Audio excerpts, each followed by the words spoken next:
Hey, beautiful people, it's Rickita, and I'm back with another video slash podcast. Don't forget, we have these videos on YouTube, but they will be coming to all the podcasts. Hey, everyone, but I have somebody amazing here. He actually owns his own brokerage. Him and his wife, they own their own brokerage, and they are awesome at helping sellers. They help buyers too, you guys. So, he has a big team, so he can actually help buyers too, but they are awesome with helping sellers. So, his name is Brandon Spear. I'm going to let him go ahead and introduce himself and also his brokerage. So, thank you so much for coming on to my podcast today. Yeah, thanks for having me. Yeah, so I'm Brendan Spear. My wife and I, Chelsea Spear, we own Caprica Realty. We're here in the Annapolis area in Maryland, and a nice small boutique shop. It's for us, it's all about the customer service experience, and I really love marketing, particularly on the home prep and how to just deal with what's the best way to optimize your home for sale. So we'll kind of get into that, but yeah. So right here, like I said, in Annapolis, and we love this stuff. Perfect. Do you help other areas too, other than the area you just said? Yes, absolutely. So I'm licensed in Maryland, Virginia, and DC. I live here in Annapolis, and so most of my business is in Anne Arundel County and Prince George's County. I grew up in Prince George's County, so I know it super well. And now in the past about 6 years, we've been living in Annapolis. So those are the two counties I do. I'd say probably like 80% of my business. But we'll do some a little bit north and, Montgomery County. We'll do some stuff a little bit south and southern Anne Arundel County, some stuff farther down, some stuff in the Eastern Shore, and of course, a little bit of DC and Northern Virginia. But I'd say definitely the bulk is Anne Arundel and Prince George's County here in Maryland. So just for, if you don't know this area, I'd say if you think of DC, Baltimore, and Annapolis, kind of make a triangle. So I'm in Annapolis, and then we kind of go towards DC is probably the easiest way to explain it in terms of where our main territory is. Okay, perfect. So tell me a little bit about your brokerage and, little things you guys may help with in your brokerage. Sure. Yeah. So, look, I guess the key thing is I've been doing this 16 years. My wife and I started our company in December 2010. I was actually a partner in a previous real estate company. After the market crashed, my partners and I disagreed on how to evolve the company. And I met my wife at the time. She had joined up. And so we decided just to split off. I got my broker's license. She would have, or if she wanted, but you had to have 3 years in. She was just shy. So I did it. And then, we basically broke off that year, doubled our income the first year, and took more vacations and haven't looked back since.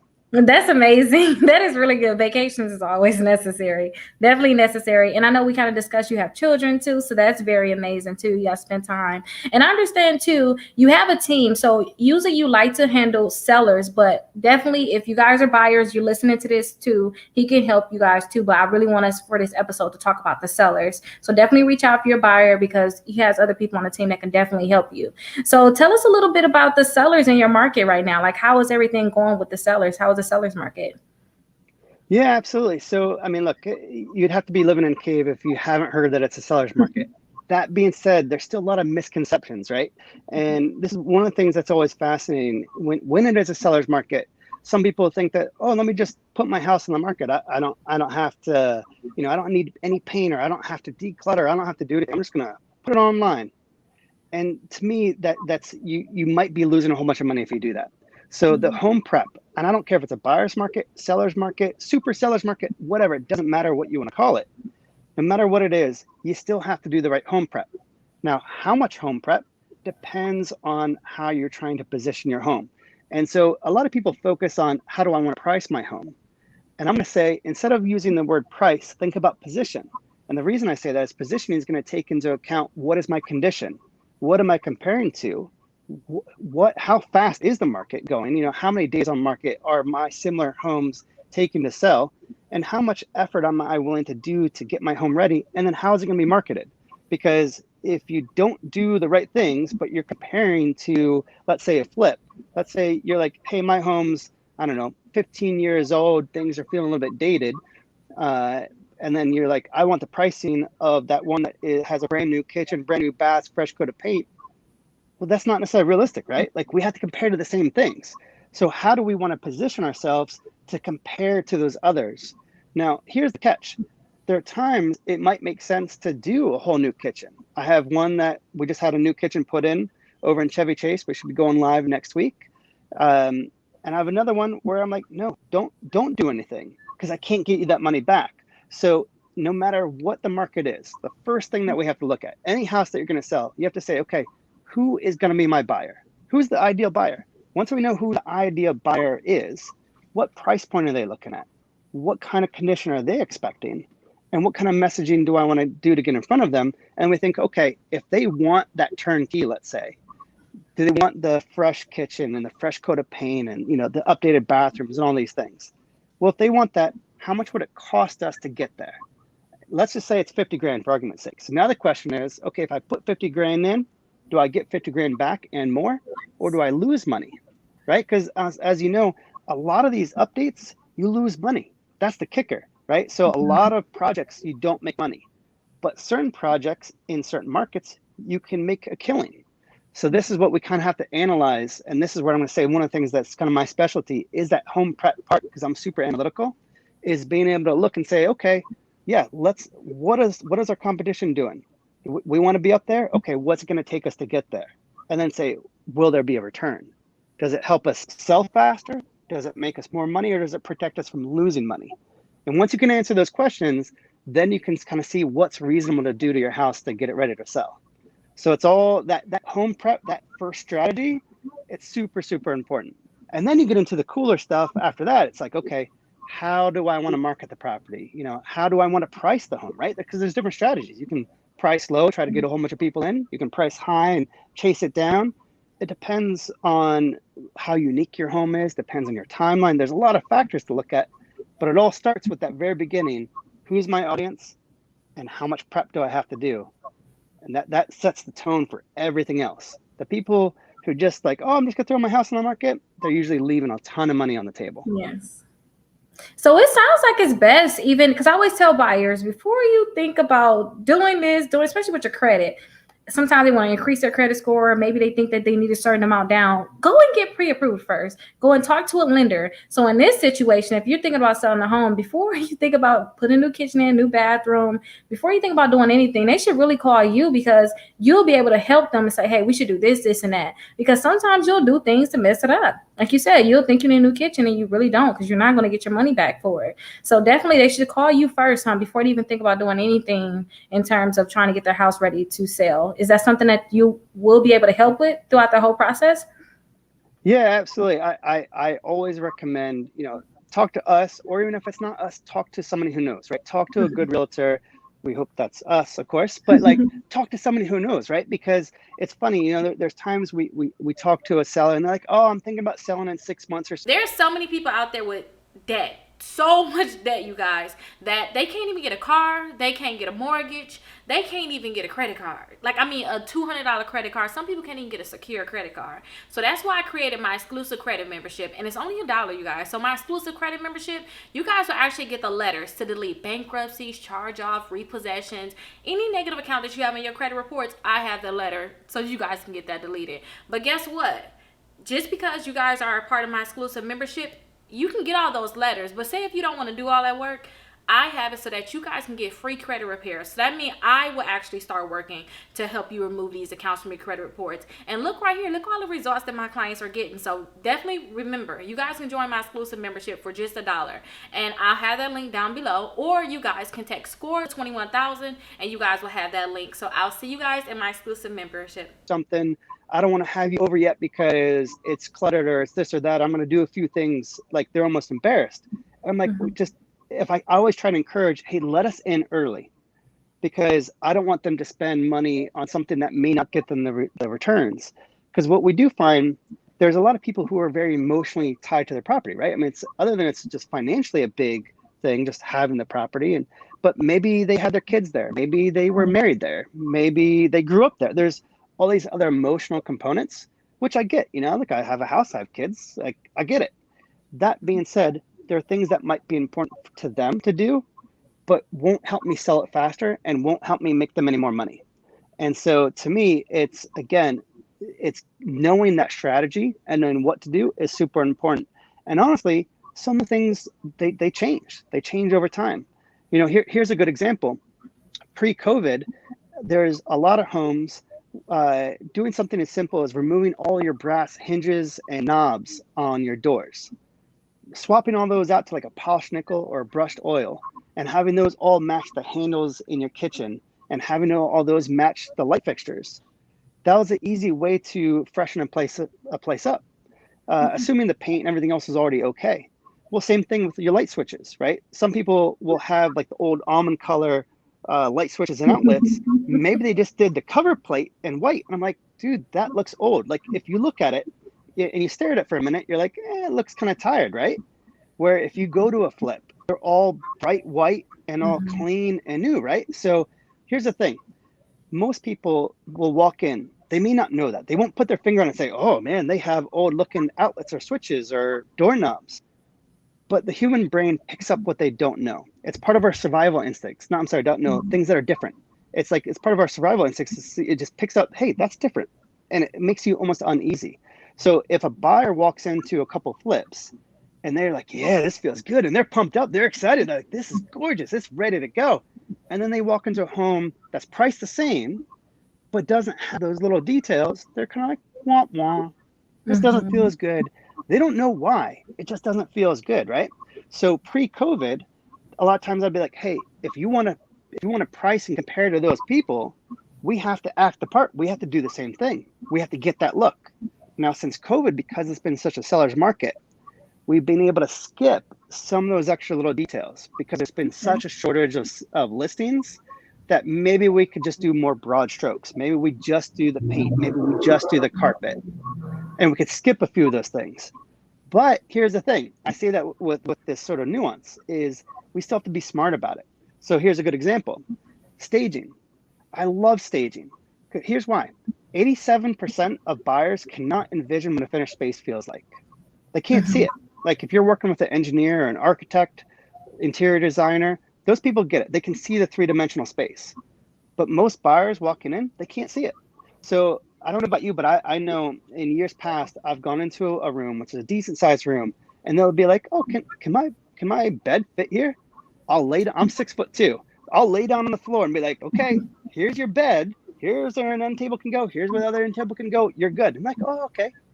Like, cause that's how my mind works, right? I can see it, but a lot of people can't see it. So if you have a completely empty house, completely vacant, it's hard for the buyers to see it. It also, guess what? That also means they start looking at all the imperfections in the drywall. They start looking at the little paint drips. They're looking at everything else. But if it's staged, and I don't mean every room, I just mean the main areas. If it's staged, they go in there like, yeah, this feels nice. Look at that. They know that the couch isn't coming with the property, but you're selling an idea. You're selling, this concept of living here, and look how cool this could look. And instead of them focusing on the little imperfections of the house, they're just getting this idea, right? And it just creates this emotional response. So you got to do the right home prep, and then you want to have it staged as much as possible, whether it's with their own stuff and slightly tweaked, or whether it's vacant and you get a stager in there and you really stage it. But doing those things first, like that just sets you up for success. Yes. And then you can get into the cool marketing. But you have to have something to work with. So even though it's a super seller's market, yes, if you want to get top dollar, you got to go do the work. Yes, I just went into a lot of new construction yesterday, and they'll show me the model, and then they'll show me just empty home. And if they show me the empty home first, I'm like, I can see it. But as soon as they show me the model, it's the exact same. It's the exact same. I'm always like, wow, there we go. And the same thing with some of my buyers too. They go in there and they're like, oh my gosh, this is amazing, and they fall in love with the furniture. A lot of times, a lot of people do fall in love with the furniture, but they're not looking at, like you said, they're not looking at the paint. They're not looking at different things that can be going on in the home, which if you guys are a buyer, you're still listening to this, it's not necessarily bad for you. Your inspector, you should definitely get an inspection. They'll be able to find that out. But if you're looking at selling, you definitely have to have it look presentable. Same thing like you said with the car. It has to look presentable. Definitely have to look presentable. So I'm happy that you're actually going into that. Some people do think, let's just throw it on the market as is. It's a seller market. We're going to get whatever we're going to get for it. And I want top dollar. But like you said, if it's a new construction or if it's a flip, you can't compare if you lived in a home for a while and you haven't upgraded it, especially if you don't have like the newer, cabinets, the newer countertops. It doesn't compare. So I'm happy that you actually get into that. And I kind of do want to get into what should a seller do if because they got a lot of information right now. What should they do when they first come to you? Like, what should they do? Should they just come to you and that you'll figure out together? Like, what should they do? Yeah. So look, I mean, yes, first come to us. That's step one. That's nice and easy, right? I'm gonna say everybody's in their own place in their journey. So I always tell people we can move as fast or as slow as you need. So it's their timeline and their motivation. Now, at some point, most people are after your first conversations, whether we hop on a Zoom, whether we hop on a call, whatever it is, at some point they're gonna say, okay, I'm ready for you to come over and take a look at my place to see what we're working with, right? And at that point, then we come over, we take a look, and other than sit down, make sure, usually, again, some of this kind of might happen before on a phone call or a Zoom, but there's going to be a piece here where we got to talk about what's going on in the market at that moment, talk a little bit about the different pricing strategies, talk a little bit about how we market if they don't know. And then what I like to do is I like to go around the home, and the first thing other than in the back of my head, I'm thinking, okay, who's my buyer, right? That's that audience perspective, like who's my target buyer? And then when I'm walking around, I'm thinking, okay, are there any roadblocks? Now, by a roadblock, what I mean is this. Here's a good example. Let's say your roof was leaking and you fixed it 2 years ago, but you still had the little water stain on your ceiling. Now, you might be thinking, hey, I don't have my roof I fixed 2 years ago. We're good. But you still have this spot in the ceiling. If you leave it like that, a buyer walks through, what are they going to? They're going to look up and say, hey, is the roof leaking? Do I need to spend 10 grand to buy a new roof? Right? Because it's that perception. Alarm. So right. Yeah. So one of the first things I'm looking for is we have to remove roadblocks. Roadblocks are anything that's going to stop the buyer in their tracks and think about, I don't know. And now they're thinking negative thoughts instead of thinking, take my money, I want this house. So I'm looking for roadblocks first. Then I'm looking for, okay, how do we are there any easy wins in here? And is there anything that would, again, either make us sell faster, protect our current investment, or make us a lot more money? And the number one thing, there's two main things that are almost consistent on almost every property. Declutter. Everybody has too much crap, right? I mean, like everybody has too much stuff. So I can't think of a single home that I've went into and be like, oh, you have the perfect amount of stuff. We can sell it right now. Like, it doesn't happen. It's always like, hey, can you remove like 60% of the stuff? Either throw it away, get in a friend's basement or storage, get into someone's garage, whatever, just get it out of here, right? So too much stuff, because here's the thing, buyers aren't coming down, sitting down and watching a football game. They're walking through, right? So, and generally speaking, forget COVID for the moment, just in the history of like the last 20 years, what happens? You usually have 2 to 5 people. You have the agent, you have the buyer, maybe a spouse, maybe a mom, maybe a couple kids, maybe a best friend, maybe a cousin. You have 2 to 5 people that are walking through the place. And if you have lots of big furniture and stuff, you take a small room. Here's a classic example. Let's take a smaller bedroom, right? Like an extra little bedroom in the corner of the house. And you have a dresser right next to the doorway. And then you have the bed. And so it kind of pinches the space. Yeah. What happens is the person walks up and they stop. The first person stops because that dresser and the bed frame feels like it's attacking your personal space. And they literally just stop. And the people behind them say, oh, what is it? Oh, just a small room. They all turn around and they go to the next space. They don't even go and look in. Because you didn't allow them to walk in, because you invaded their personal space by having too much crap, right? So instead, either get rid of the dresser or move the dresser to the side. You want people to be able to get into at least the middle of the room. And then the people can come behind them. And now they're all in the room. And they're, okay, it's kind of a small room, but yeah, this will work. I can put a bunk bed there. I can do this, or I can make it an office, or whatever it is. So it's using space properly.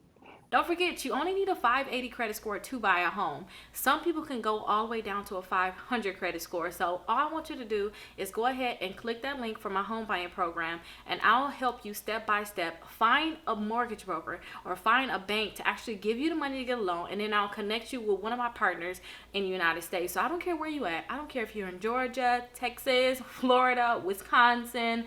I don't care where you at. You can even be in Cali. Go ahead and click that link and join my home buying program. I totally went off on a sidetrack and I forget exactly what you asked me, but it's It was going two around things. and It was two yeah, things. so you're right. So decluttering is number Yep. one, and number two is paint.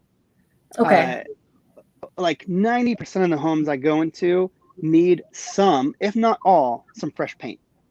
You know, it's just one of those things where, yes, painting can get expensive if you get a professional painter in there, but it gives the most return on the investment of all the things that we could possibly do, from new kitchens to bathrooms to you name it.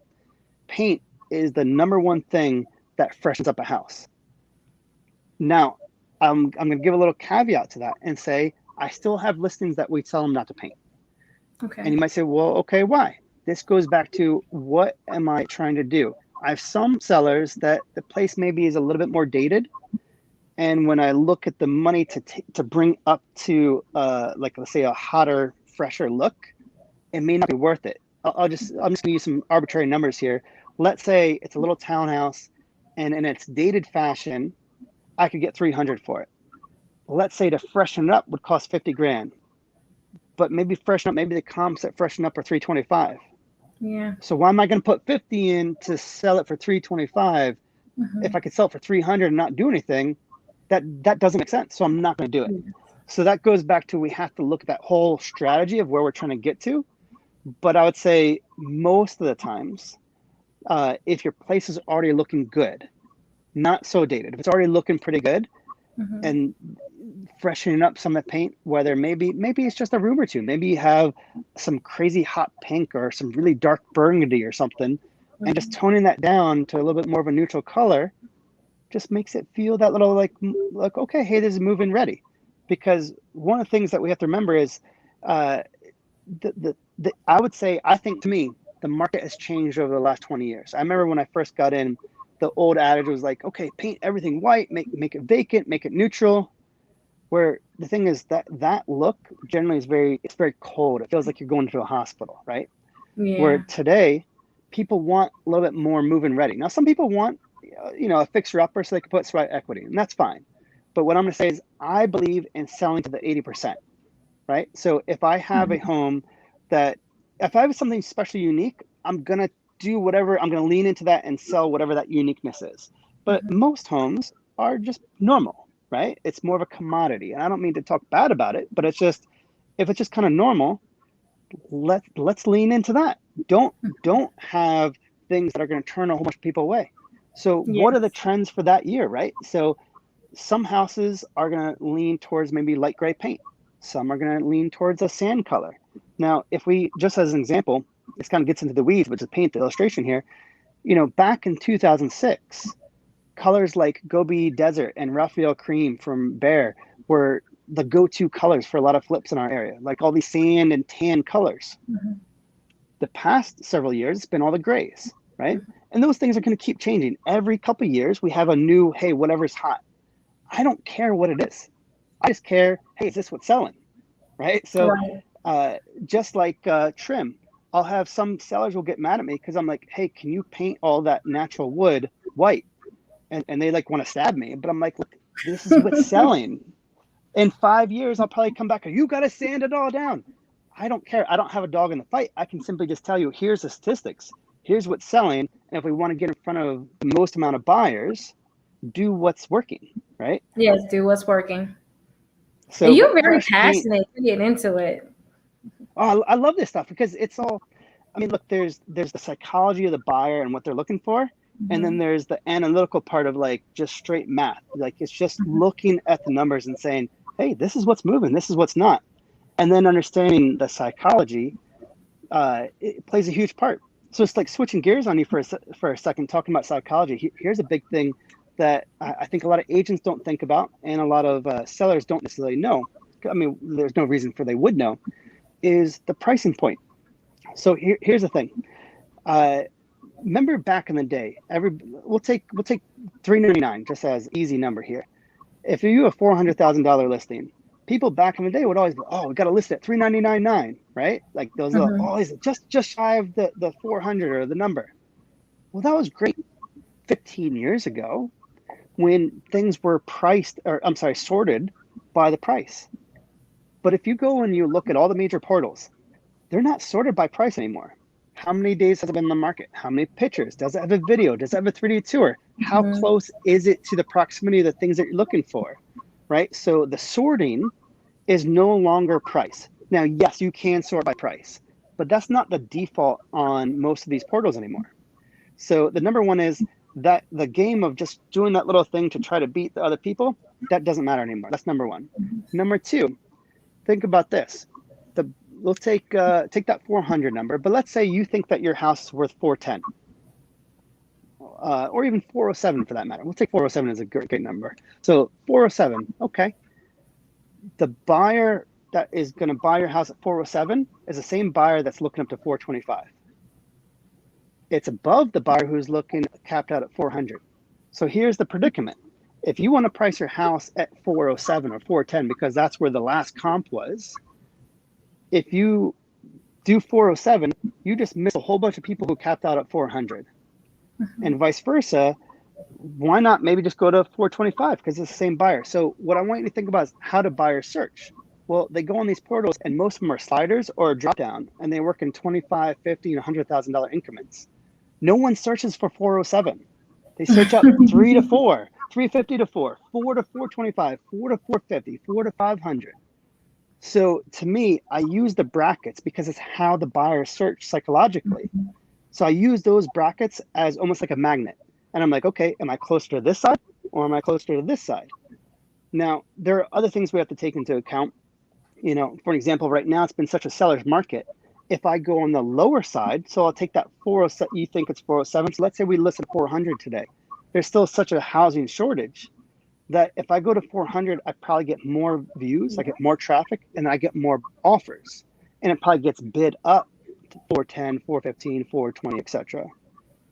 Now on the flip side, maybe I just go to 425 and I see how it goes. I let it ride.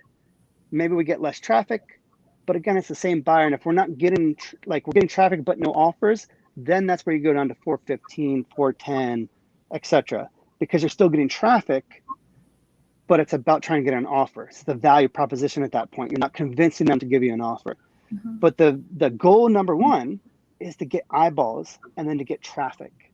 And so when people, a good example, I took over a listing that another agent couldn't sell, and their last list price was $655. And I was like, are you kidding me? $655? Like, dude, why didn't you go to $650? They missed all these buyers who capped off at 600 for $5,000. And the thing is, the seller was fine with going to 650, but the agent didn't know better or had the confidence to tell them, hey, 655 is a dumb number. Go to 650. You're going to get in front of all these other people. So it's understanding as a seller, if you understand how the buyers use the search portals, and as an agent, if we understand how the buyers think, we can then base our strategy on how to position it, not just price it, but how to position it properly. You can get in front of way, way more people and hopefully then have better offers to work with. That sounds amazing because a lot of sellers too, they think that they just know. Like, no, I want to list it at this amount. And it's like, listen, they're probably going to bid up anyway. So let's go ahead and drop it so we can have more people, in the pool, basically. And a lot of different states too, a lot of these buyers, they're having to put cash up. Is that happening a lot where you're at too? So yes, I'm going to say it's not so much like California is brutal. Here, what I'm going to say is I don't feel like it's so much cash, but what it is especially the last year and a half, it's all the people asking for closing help haven't had a chance to buy. A lot of your VA loan and grant programs and things like that, a lot of those people haven't had a chance. Even FHA has been a little bit tough.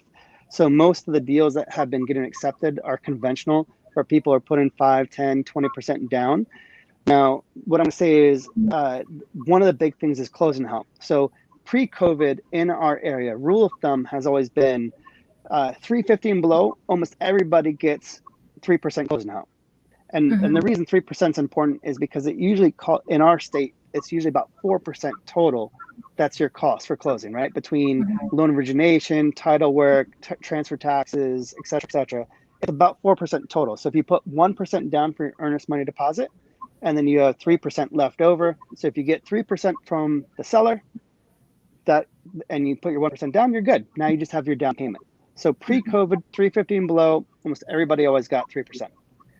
Closer to 500, most. Oh my gosh, you guys, look at these results that one of my clients got just from opening a self account. Now, this self account is amazing. So I have this account also. I paid $48 per month, and then after a year, they send me all my money back. But you know the best part? I'm saving money, and then they're reporting to the credit bureaus, all 3 credit bureaus, every month that I'm paying on time, which is really boosting my credit score, you guys. So definitely, if you don't have a self account right now, it's an installment account, your credit score is really low, get that self account. You're going to be so happy that you did it. People would get 3%, but maybe you got 2, maybe 2.5, but most people still got it.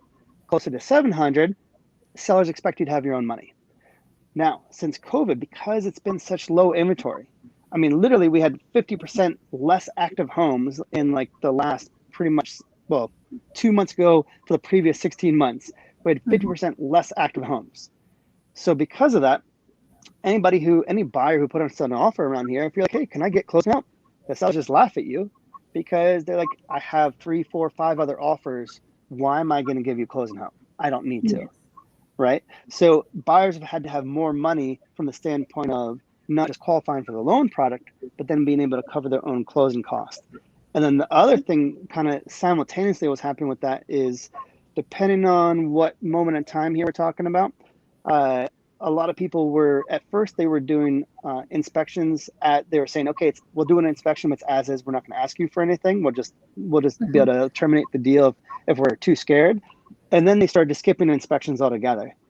So there's a couple months where it was like, especially like Prince George's County and like the DC market, where people are just skipping the inspection.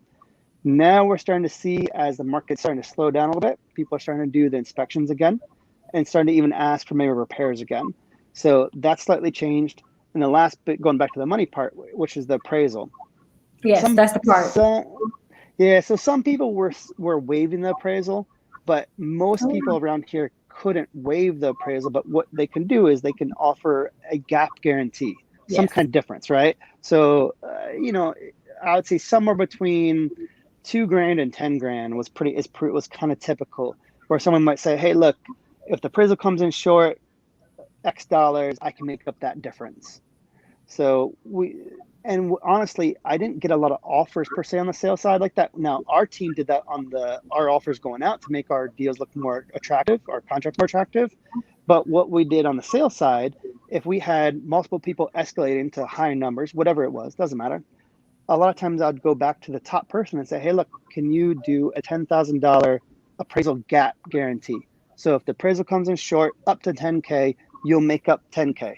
So take that 400 number. If it's a 390, you go up to 4. If it's 375, now you're at 385. So even if they didn't offer it initially, almost every one of my deals for like the last year and a half, I've gone back to the top person and said, hey, can you do this? And the reason I'm doing that is because we've had problems with appraisals because people are bidding these numbers up so high. A lot of appraisals have been coming in short. So if I can get some coverage from my seller as a client, that's money in the bank, right? That we're hedging our bets. And so for most of my deals, not all, but I'd say most of my deals on the seller side, I've been able to get some kind of coverage, whether it's $2,000, $5,000, $10,000, something, anything. It just makes our seller feel a little bit more confident that they're not going to take a bloodbath if the appraisal comes in low. Yeah. So I see a lot of areas too. Like one of my, like you said, California, she said they're building like 60,000 over. 60, 70. And I'm like, oh my gosh. Wow. So every market is different. Every market is definitely different. But tell us about a time where you had a seller where, you were clear to close, everything was going good, but then something just went wrong. It don't matter what it is, something went wrong. And it's like, oh, we can't close anymore. But you came in and you saved the day and now you guys actually closed. Sure. So I'll tell you one of my favorite stories. It was a couple of years ago, maybe about it was just before COVID, actually. So like 2.5, 3 years ago. It's in downtown Annapolis. And so there's a lot of old row homes there. Some of these places are 100 or so years old, right? Everything was looking great, but it was a VA deal. And the VA appraiser flagged the crawl space, basically. and we're kind of like, hey, these things are leaning. This thing's, I mean, all like the floors were like all slanted. It's like a pinball machine in there. I mean, like it's old. It's like over 100 years old, and there's definitely like a nice slant to these floors. But all of the row homes in that spot are like that, and I know because 2 doors down, I helped those buyers buy that house. So like this is my second deal with it in like between 3 homes, right? And anyways, general gist is the appraiser is like, hey, you got to get a structural engineer for these floors, blah blah blah. Now, here's the thing: we already knew that that might be a problem. So we, before putting the house on the market, I had the most prominent structural engineer in our area, Dave Wallace, who every agent around here knows Dave because he is the guy. Like he's the guy. Had him come take a look and gave us a letter saying that the place was okay. Like it was not going to implode. It's fine. Yes, there's slanted floors. That's not going anywhere. And we gave that to the appraiser. Mind you, this was with Navy Fed. If you've dealt with Navy Fed, they can be a pain in the butt. Dealing with him now. Dealing with him now. Right. So most agents kind of cringe when you have to deal with them. So we're dealing with them, and we gave him the letter, and the appraiser was like, nope, there's no pictures, there's no like soil samples, there's no like different measurements, all this crap, and they're like, this is not good enough. And What? I'm like, dude, this is literally, if you poll the top 100 agents around here, all of them will name him as the engineer. Like he is the guy. And we're like, this is nuts. So long story short, they wanted another structural engineer to come out. I recommended a second person who's also well respected. The buyers went on like Yelp, found some random structural engineer who was out to lunch and like just did not help the cause. He came in and was like, the fireplace, which wasn't even part of it. He was like, the fireplace, chimney is falling off the house. This thing is leaning. This thing is that. This like, and basically was like, this support's not supported. I mean, just like tore the place up. And now the buyers are freaking out. And the stuff that he's saying, I'm just like, this doesn't make sense. Now, mind you, look, I'm not a structural engineer, but I do have a mechanical engineering degree.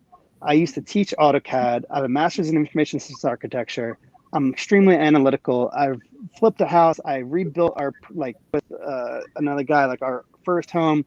Like this stuff makes sense to me. And the things that he was saying, I'm like, no. Like this is not right, you know? But now the buyers are super freaked out.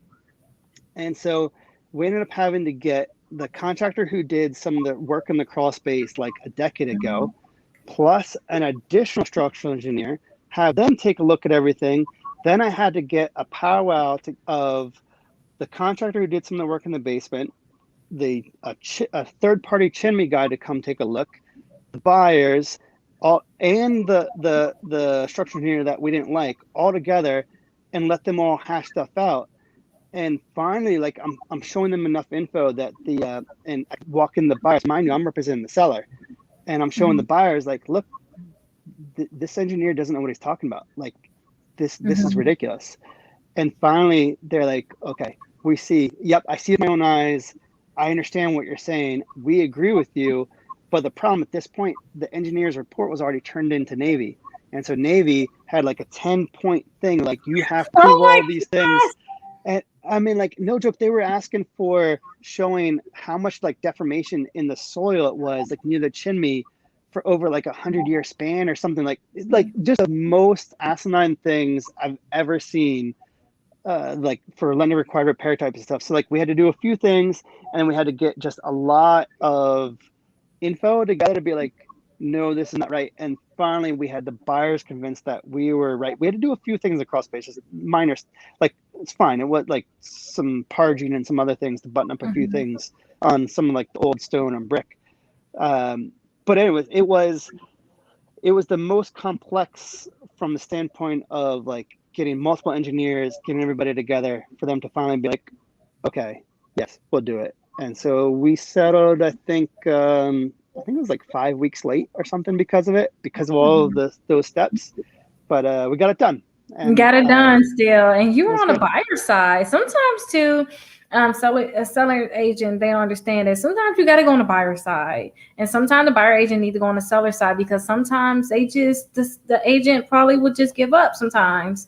So I like that story because that's like crazy. And then the point that he came in and already gave it to Navy Fed, and Navy Fed seems so slow to me, very slow.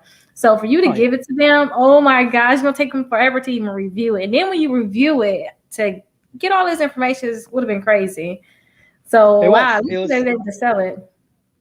It was nuts. I mean, the one thing that was redeeming was, again, and I'm not saying like, oh, look at me, but the things made sense to me. So when they were talking Mhm. about like some stuff in the attic, they're like, oh, this gossip plate. I'm like, that's not a gossip plate. There was a piece that was attached for something else, like hang on it. Like there was things that were just wrong. You know what I Mhm. mean? But again, like for me, like they made sense to me. So I could look at them and be like, no, you don't know what you're talking about. And even though I'm not like the licensed engineer, I was still able to throw the stuff back in his face and then get other professionals to be like, no, he's wrong.